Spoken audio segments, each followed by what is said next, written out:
بس کنید تو شب تو بیابون گم شدین، بعد دنبال جهت میگردین. اگر نگاه کنید به ستاره آسمون، خوشبختانه میتونید جهت رو پیدا کنید. هم چه جوری؟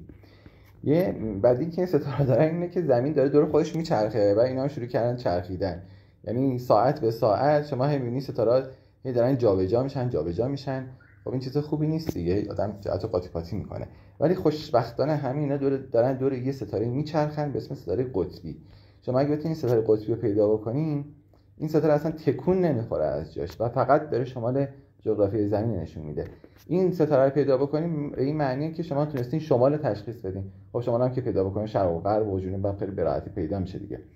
حالا ما چجوری این ستاره قطبی پیدا کنیم؟ متاسفانه ستاره یه خود کم نور هستش، بهش میگن پولاریس یا ستاره قطبی. بنابراین اگه بخوایم پیداش بکنیم، بهتره از همین صورت‌های فلکی هستن که اینجوری خطا به هم وصل شدن، یکی دو تا این معروفاشو پیدا بکنید که دور این ستاره قطبی در حال چرخیدنن، به راحتی میتونید ستاره قطبی هم پیدا بکنید. حالا معروف ترینشون همین ذات الکرسی هست. بذار بیارمش. این ذات الکرسیه. این هستش که شکل دبلیو روش خط تکی بکشم. این روش هم خط کشم. این ذات الکرسیه. اینو اگر به داخل پیدا بکنین، حالا به صورت ام یا دبلیو، این ستاره قطبی همیشه به سمت داخل این دبلیو اینه.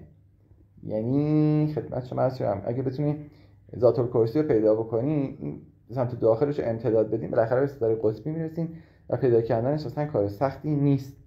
وقتی هم پیداش کردین، این میتونه مؤید این باشه. اینا خود کم نورتره. این خرس کوچیک هستش اینجا. الان بذار دارین خرس کوچیک هم خط بکشم. اینم اگه بتونین پیدا بکنین که دیگه حله، چون ستاره قطبی دقیقاً روی دوم انتهایی این خرس کوچک هست یا دوم اصغر.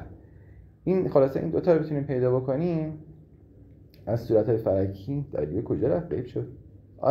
ذات الکرسی. این هاشش.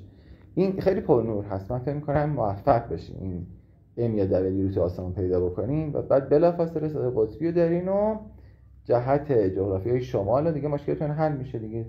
از گم شدن خلاصی پیدا می‌کنین.